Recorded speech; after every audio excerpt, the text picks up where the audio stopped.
जब तक है जान, जब तक है जान, भरते रहेंगे उड़ान और मचाते रहेंगे तूफान, और मचाते रहेंगे तूफान। यूं ही नहीं हासिल होता सम्मान, यूं ही हासिल नहीं होता सम्मान, झांकनी पड़ती है कई बार अपनी ही गिरेबान, कई बार अपनी ही गिरेबान। हेलो एवरीवन, दिस इज़ अंकित खरे और आप देख रहे हैं मेरा यूट्यूब चैनल उड़ते परिंदे।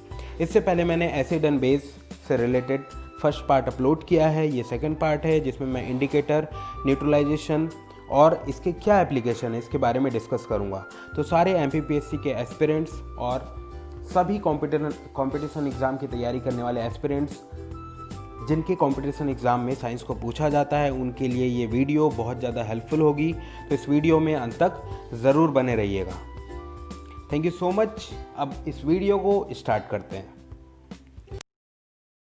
तो गाइज़, ऑलरेडी हम लोग जान चुके हैं कि बेस क्या होता है, एसिड क्या होता है। उसे सिंपल टेस्ट करके बाय माउथ टंग के थ्रू कैसे हम जान सकते हैं कि this is acidic and this is basic. लेकिन दुनिया में जितनी भी चीज़ें हैं, क्या हम सभी को टेस्ट कर सकते हैं बाय माउथ? नहीं। तो इसके लिए क्या है? तो इसके लिए एक इंडिकेटर यूज़ किया जाता है। इंडिकेटर को हिंदी में बोला जाता है संकेतक। आप इजीली कनेक्ट कर पाएंगे। Special type of substances are used to test whether a substance is acidic और बेसिक। तो कोई एक पर्टिकुलर सॉल्यूशन एसिडिक है या बेसिक है, उसके लिए क्या बनाए गए हैं? इंडिकेटर्स, जो कि इंडिकेट करते हैं this particular solution is acidic और basic. These substances are known as indicators. The indicators change their color when added to a solution containing an acidic or a basic substance. तो indicator normally करते क्या है? अगर हम किसी basic solution में इन्हें डालेंगे या चेक करेंगे तो उस पर्टिकुलर सॉल्यूशन का कलर वो चेंज कर देंगे। या जो इंडिकेटर है, जैसे मैं बात करूँ लिटमस स्ट्रिप की, है ना, तो उसका कलर चेंज हो जाता है अकॉर्डिंग टू द सॉल्यूशन। अगर बेसिक है तो दूसरा कलर होगा, एसिड होगा तो दूसरा कलर होगा। चलिए थोड़ा डिटेल में जानने की कोशिश करते हैं। आप लोग क्लियरली यहाँ पे देख पा रहे होंगे इंडिकेटर्स के नाम पे हल्दी, टर्मरिक, ओके, गुड़हल, जिसे चाइना रोज भी बोला जाता है, और स्थानीय लैंग्वेज में मध्य प्रदेश में क्या बोला जाता है? जासवंत के फूल। ठीक है। और आप देख पा रहे होंगे यहाँ पे छोटी छोटी पट्टियाँ दिख रही हैं, स्ट्रिप्स ऑफ लिटमस। तो the indicators change their colour when added to a solution containing an acidic और अ बेसिक सब्सटेंस। तो ये इंडिकेटर्स कौन कौन से हैं? Turmeric, litmus, China rose petals, etc are some of the naturally occurring indicators. Okay. अब हम simply यहाँ पे एक छोटी सी एक्टिविटी में आप लोगों को एक बता रहा हूँ। हल्दी हमने लिया हुआ है और हल्दी को हमने एक बेसिक सॉल्यूशन जो कि सोपी सॉल्यूशन लिया हुआ है, डिटर्जेंट का पानी। ठीक है। तो टर्मरिक को डिटर्जेंट में हमने जैसे ही डाला तो क्या हुआ, वो जो सॉल्यूशन था, सोपी सॉल्यूशन, वो कौन से कलर में आ गया? रेड कलर में। ठीक है। आपने कई बार देखा होगा, शादी से जब हम वापस आते हैं, मान के चलो अगर अपन ने वाइट कलर का कपड़ा पहने हैं और शादी में खेलते खेलते हल्दी की जो रस्म होती है उसमें हमारा कपड़ा जो है हल्दी हल्दी हो गया। अब हमने क्या किया, घर लेकर के आए और डिटर्जेंट जो पाउडर है ना, पानी में घोल के, ठीक है, उसमें अपने कपड़े को डुबा दिया। आप देखेंगे कि जहाँ पे हल्दी लगा हुआ है वहाँ पे कलर रेड हो जाता है। तो क्या ये मैजिक है? नहीं, ये साइंस है। ठीक है। तो ये हुआ कैसे? तो टर्मरिक इज अ इंडिकेटर, और जब इस इंडिकेटर को किसी बेसिक सॉल्यूशन में डाला जाता है, ठीक है, मिक्स किया जाता है, तो एक हमें रेड कलर का सॉल्यूशन मिलता है। अब इस रेड कलर के सॉल्यूशन में हमने क्या किया, 2-3 बूंद नींबू का रस निचोड़ के डाल दिया। ठीक है। अब क्या होगा, ये जो रेड कलर है धीरे से कलरलेस हो जाएगा, मतलब कोई कलर नहीं रहेगा, रंगहीन, कोई कलर समझ में नहीं आएगा। ठीक है। ऐसा हुआ क्यों? हुआ क्यों? ओके। तो सिंपली पहले से वो सोपी सॉल्यूशन था। ओके। मतलब वो एक बेसिक था, मतलब बेस था, क्षार विलियन था, लेकिन उसमें हमने क्या किया, एसिड, जो अम्ल कंटेनिंग जो ड्रॉप है लेमन का, वो डाल दिया। तो एसिड प्लस बेसिक दोनों जब मिले तो क्या हुआ, उदासीन हो गया जो भी सॉल्यूशन था। तो ना वो अब एसिड बचा, ना वो बेसिक बचा, ना वो एसिड बचा ना बेस बचा, वो क्या हो गया, उदासीन, मतलब न्यूट्रलाइज्ड सॉल्यूशन हो गया। ठीक है, तो न्यूट्रलाइजेशन को भी मैंने यहाँ पे थोड़ा सा एक्सप्लेन किया, आगे हम लोग फर्दर इसको एक्सप्लेन करेंगे। ठीक है, अब देख लेते हैं नेचुरल इंडिकेटर्स अराउंड अस, हमारे आसपास ऐसे कौन कौन से नेचुरल इंडिकेटर्स हैं।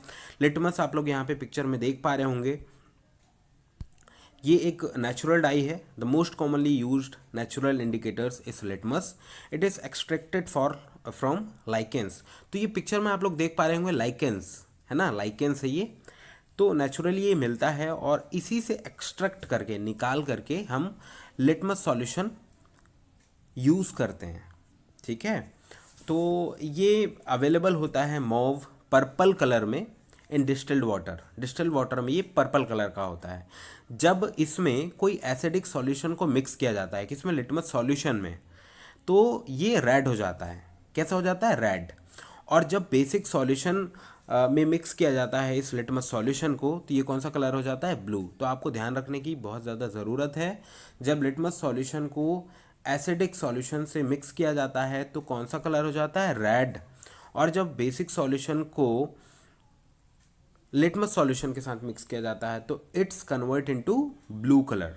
ठीक है, एग्जाम में ये पूछा जाता है। It is available in the form of a solution और in the form of strips of paper. आपने देखा इससे पहले कि ये स्ट्रिप के फॉर्म में भी पाया जाता है ना। Generally it is available as red and blue litmus paper. ये generally red and blue litmus paper के फॉर्म में मिलता है। ओके,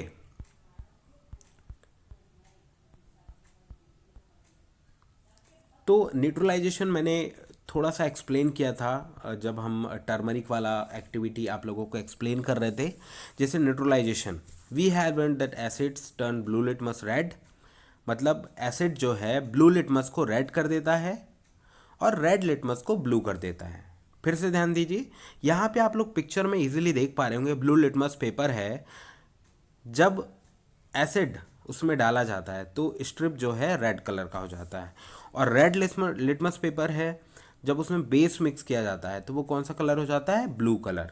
ठीक है, अब देख लेते हैं हम लोग न्यूट्रलाइजेशन। न्यूट्रलाइजेशन होता क्या है, in neutralisation reaction a new substance is formed, मतलब एसिड और बेस को जब मिक्स किया जाता है तो जो हमें सॉल्यूशन मिलता है उसे क्या बोलते हैं, न्यूट्रलाइज्ड सॉल्यूशन, और इस प्रोसेस को क्या बोला जाता है, न्यूट्रलाइजेशन, है ना। आगे हम इसके एप्लीकेशंस को भी पढ़ेंगे, इस वीडियो में अंत तक ज़रूर बने रहिएगा। ओके, अब जो न्यूट्रलाइजेशन रिएक्शन के बाद एक न्यू सब्सटेंस बन के तैयार होता है ना, उसे क्या बोला जाता है, सॉल्ट। अब सॉल्ट के बारे में हम लोग बात करते हैं। सॉल्ट एसिडिक भी हो सकता है, बेसिक भी हो सकता है, न्यूट्रल इन नेचर भी हो सकता है ना। तो अगर नमक को पूछे कि नमक का क्या नेचर होता है, ठीक है, सिंपली बोल सकता है एसिड, बेस, या फिर एसिड और बेस, नन ऑफ दिस। तो आप क्या, जैसे एसिडिक, बेसिक और न्यूट्रल, ऐसा कोई ऑप्शन अगर होगा तो आप उसी को टिक करेंगे, क्योंकि नमक जो है एसिडिक भी हो सकता है, बेसिक भी हो सकता है और न्यूट्रल भी हो सकता है। Okay, thus neutralization can be defined as follows: the reaction between an acid and a base is known as neutralization. Salt and water are produced in this process with the evolution of heat. ठीक है, अब एक simple सा हम लोग देख लेते हैं China rose as indicator. China rose भी हम इंडिकेटर के रूप में यूज कर सकते हैं। ठीक है, add 5 drops of the indicator to each of the solutions given in table 5.4। तो आगे आप लोग टेबल नंबर 5.4 यहाँ पे देखेंगे तो गुड़हल जो लिया गया है इंडिकेटर, है ना, उसका जो सॉल्यूशन है गुड़हल का, तो उसको जब शैम्पू के सॉल्यूशन में या लेमन जूस में या सोडा वाटर में या सोडियम हाइड्रोजन कार्बोनेट सॉल्यूशन में या विनेगर में या शुगर सॉल्यूशन या कॉमन सॉल्ट सॉल्यूशन में जब डालेंगे तो ये अलग अलग कलर देगा। अब कैसा कलर देगा हम ये भी देख लेते हैं। China rose indicator turns acidic solution to dark pink. तो चाइना रोज इंडिकेटर जो है एसिडिक सॉल्यूशन को डार्क पिंक में कन्वर्ट कर देगा। कौन से कलर में कन्वर्ट कर देगा, डार्क पिंक में। ओके, मैजेंटा कलर में।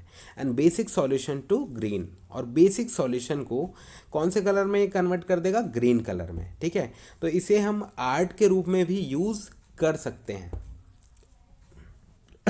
ओके, सो सॉरी, बेसिकली ये जो ऑडियो मेरे द्वारा क्रिएट की गई है, ये कंपटीशन एग्ज़ाम के बच्चों के लिए है जो कंपटीशन एग्ज़ाम की तैयारी कर रहे हैं, जैसे कि MPPSC, MPSI, और रिसेंटली एक एग्ज़ाम होने वाला है जेल प्रहरी का, उसमें जो साइंस पूछा जाता है उसमें एसिड एंड बेस बिल्कुल एवरग्रीन टॉपिक की तरह बिहेव करता है। रैंडमली आपको क्वेश्चन देखने को मिलेंगे ही मिलेंगे। ठीक है, तो चाइना रोज जो इंडिकेटर है एसिडिक सॉल्यूशन को डार्क पिंक में कन्वर्ट कर देता है और बेसिक सॉल्यूशन को ग्रीन कलर में कन्वर्ट कर देता है। ठीक है, तो जो टेबल में आप लोगों को बता रहा था है ना, इसमें आपको क्या करना है, सिंपली गुड़हल, चाइना रोज जिसे जासवंत बोला जाता है, उसका सॉल्यूशन लेकर के इनमें डालना है। ठीक है, और पहले क्या कलर था और बाद में क्या कलर था आपको यहाँ पे लिखना है।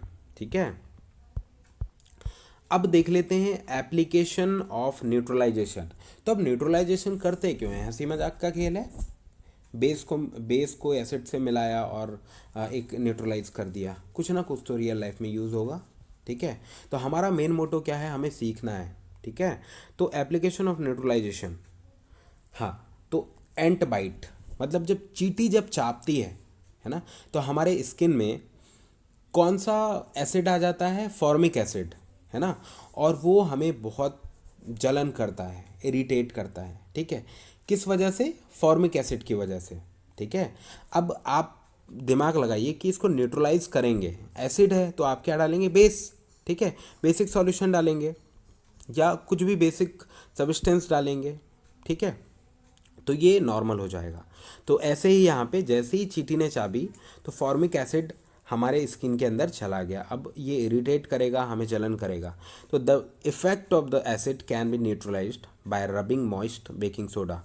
तो जो हल्का सा गीला सा जो बेकिंग सोडा है, जिसे सोडियम हाइड्रोजन कार्बोनेट बोलते हैं, उसको हम जहाँ पे बाइट किया है चींटी ने वहाँ पे रगड़ेंगे, और कैलामाइन सॉल्यूशन भी यूज़ कर सकते हैं which contains zinc carbonate. Okay, तो आपने देखा चींटी ने जब चाबी तो फॉर्मिक एसिड हमारे स्किन के अंदर चला गया था, स्किन में आया था, फिर उसके बाद हमने क्या करा, बेकिंग सोडा जो कि एक बेस था, तो एसिड प्लस बेस मिलकर के क्या होते हैं, न्यूट्रलाइज्ड सब्सटेंस बनाते हैं। ठीक है, तो जो एसिड का जो प्रभाव है उसको कौन कम कर देगा, बेस, बेकिंग सोडा। ओके, और जो चींटी का प्रभाव है वो ख़त्म हो जाएगा। ओके, अब दूसरा अनुप्रयोग एप्लीकेशन हम देख सकते हैं यहाँ पे, सॉइल ट्रीटमेंट।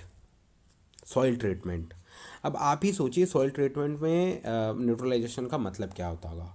तो सॉइल में जो एग्रीकल्चर के लिए जो लैंड होता है, खेती के लिए जो ज़मीन होती है ना, वहाँ पर कई बार क्या होता है, कोई पर्टिकुलर फसल नहीं उगती है। उसका रीज़न क्या होता है, वहाँ पे बहुत सारी प्रॉब्लम्स हो सकती है। तो उस मिट्टी का परीक्षण करवाया जाता है और उसमें पीएच लेवल चेक किया जाता है। आगे की वीडियो में हम लोग पीएच स्केल को भी डिस्कस करेंगे। पीएच स्केल बताता है कि this particular thing is acidic और बेसिक और न्यूट्रल। ठीक है, तो अगर मिट्टी जो है बहुत ज़्यादा एसिडिक है तो क्या करना पड़ेगा, हमें कुछ मात्रा में बेसिस, क्षार यूज़ करना पड़ेगा। When the soil is too acidic, it is treated with bases like quicklime, calcium oxide और slacked lime, calcium hydroxide बोला जाता है। तो अगर कोई ज़मीन बहुत ज़्यादा एसिडिक है तो उसका उपचार करने के लिए बेस यूज़ किया जाता है, एक क्षार यूज़ किया जाता है, क्विक लाइम, कैल्शियम ऑक्साइड और स्लैग्ड लाइम जिसे कैल्शियम हाइड्रोक्साइड भी बोला जाता है, यूज़ किया जाता है, जिससे कि सॉइल की एसिडिटी थोड़ी कम हो जाए। ठीक है, if the soil is basic organic matter is added to it, है ना। अगर सॉइल की जो प्रकृति है, नेचर जो है बहुत ज़्यादा बेसिक है, मतलब क्षारीय प्रकृति का है, और वहाँ पे एक पर्टिकुलर फसल नहीं हो पा रही है, तो उसका ट्रीटमेंट कैसे करेंगे, organic matter is added to it. इसमें ऑर्गेनिक मैटर यूज़ करेंगे, क्योंकि ऑर्गेनिक मैटर क्या रिलीज़ करती है, acid, which neutralises the basic nature of the soil. ठीक है, अब हमने सॉइल ट्रीटमेंट देख लिया। अब देखते हैं इंडाइजेशन, जो हमारे ह्यूमन बॉडी में या फिर जितने भी एनिमल्स होते हैं, जितने भी लिविंग ऑर्गेनिजम्स होते हैं उसमें होता है। ठीक है, तो आप सभी लोगों को पता है कि स्टमक में हाइड्रोक्लोरिक एसिड रिलीज होता है, जो कि हमारे भोजन को डाइजेस्ट करने के लिए बहुत ज़्यादा उपयोगी है। बट बहुत ज़्यादा हो जाने से ये हमारी स्टमक में इनडाइजेशन पैदा करता है, अतिकांत बुरा। ठीक है, बहुत ज़्यादा एसिड अगर वहाँ से रिलीज़ हो रहा है, हाइड्रोक्लोरिक एसिड, ठीक है, तो इसके कारण क्या होगा, इनडाइजेशन हमारे स्टमक में होगा, और उस इनडाइजेशन के कारण हमारे स्टमक में दर्द होगा, पेन होगा। ठीक है, तो इससे बचने के लिए, है ना, इसका उपचार करने के लिए we take an antacid such as milk of magnesia. तो अगर कहीं पे एसिड बहुत ज़्यादा हो गया है तो उसको हल्का न्यूट्रलाइज करने के लिए हमें क्या यूज़ करना पड़ेगा, क्षार, बेस। ठीक है, तो स्टमक में अगर HCl ज़्यादा हो गया है तो हम क्या यूज़ करेंगे, milk of magnesia, which is in nature as basic. ठीक है, तो क्षारीय प्रकृति का ये होता है। तो दोस्तों आपने देखा कि जब हम अम्ल में क्षार को मिक्स करते हैं तो न्यूट्रलाइज हो जाता है ना। तो स्टमक में जितनी ज़रूरत है मिल्क ऑफ मैग्नीशिया दिया जाता है पेशेंट को, विच कंटेंस मैग्नीशियम हाइड्रोक्साइड, जो कि मैग्नीशियम हाइड्रोक्साइड होता है उसमें, किसमें, मिल्क ऑफ मैग्नीशिया में। तो आप लोगों को पता है magnesium hydroxide is a basic base, ठीक है, क्षार है। It न्यूट्रलाइजेज the effect of excessive acid. तो ज़रूरत से ज़्यादा अगर वहाँ पे HCl रिलीज़ हुआ है तो उसको वो क्या करता है, न्यूट्रलाइज कर देता है। कौन, मिल्क ऑफ मैग्नीशिया, जिसमें कि मैग्नीशियम हाइड्रोक्साइड होता है। आई होप आप लोगों को समझ में आया होगा। एक छोटा सा टॉपिक मैंने यहाँ पे छोड़ के चला था, उसे भी मैं कंप्लीट करा देता हूँ, एसिड रेन।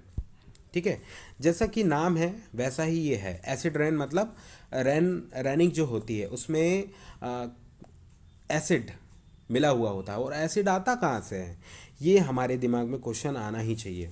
हमारे सराउंडिंग में carbon dioxide, sulphur dioxide and nitrogen dioxide, ये पॉल्यूटेंट्स, प्रदूषक के रूप में उपलब्ध रहते हैं। ठीक है, और जब रैनिंग होती है तो ये डिज़ोल्व हो जाते हैं रैनिंग में। ठीक है, बरसात के पानी में। ठीक है, और जैसे ही नीचे आते हैं तो जैसे कि हिस्ट्रिकल मॉन्यूमेंट्स है, या प्लांट्स है, या एनिमल्स है, या बिल्डिंग्स है कोई भी, उसको ये क्या करते हैं, अफेक्ट करते हैं।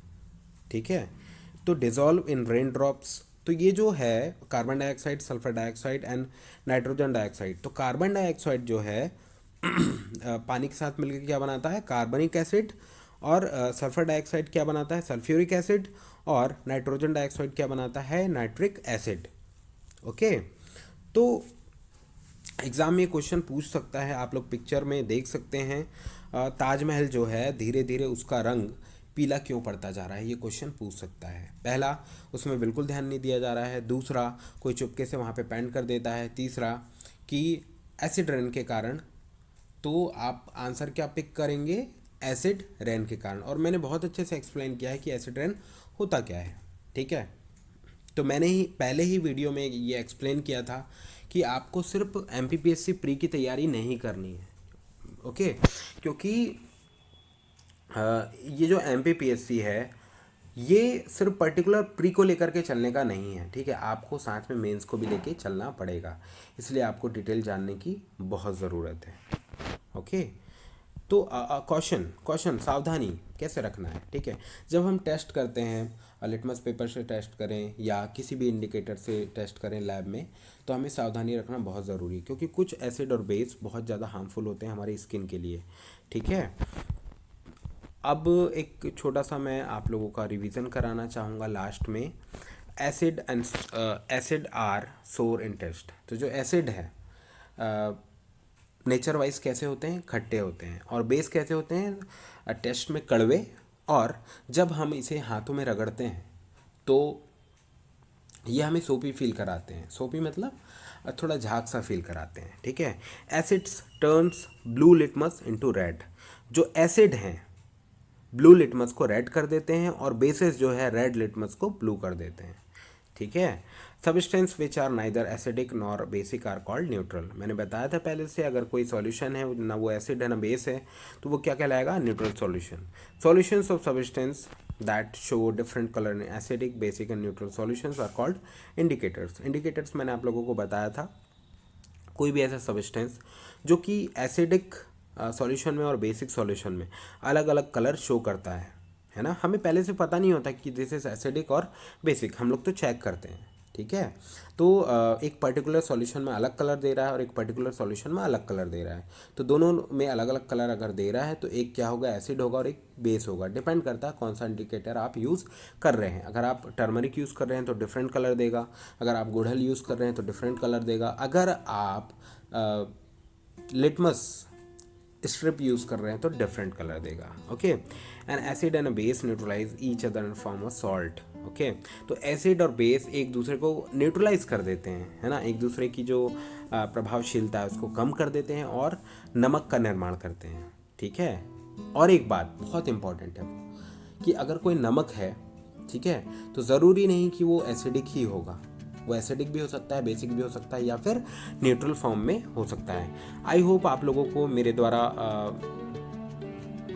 तैयार की गई ये स्लाइड पसंद आई होगी और मैंने जो एक्सप्लेन किया है वो भी आप लोगों को समझ में आया होगा। तो ऐसी ही वीडियो को पाने के लिए, और MPPSC हो या MPSI हो या जेल प्रहरी हो या जितने भी इंडिया में कंपटीशन एग्ज़ाम होते हैं जहाँ पर साइंस को पूछा जाता है, ठीक है, अगर आप वीडियो को पाना चाहते हैं और मेरे साथ ये मेरी शुरुआत है, तो शुरुआत से अंत तक अगर आप बने रहना चाहते हैं और अपनी सीट को पक्की करना चाहते हैं तो मेरे चैनल को आप सब्सक्राइब कीजिए, बेल आइकन को प्रेस करना ना भूलें।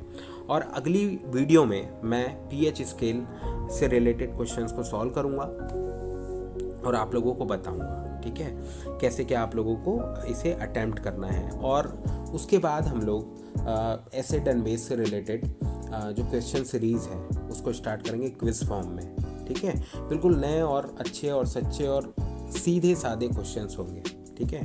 तो चैनल को सब्सक्राइब कीजिए और pH स्केल की वीडियो जो अगली आने वाली है उसका वेट कीजिए। Thank you so much, thanks for your love and support. जल्दी से मैं टेलीग्राम चैनल बनाऊँ और लिंक आप लोगों को दे दूँगा, तो चैनल को जल्दी से सब्सक्राइब कीजिए। Thank you so much.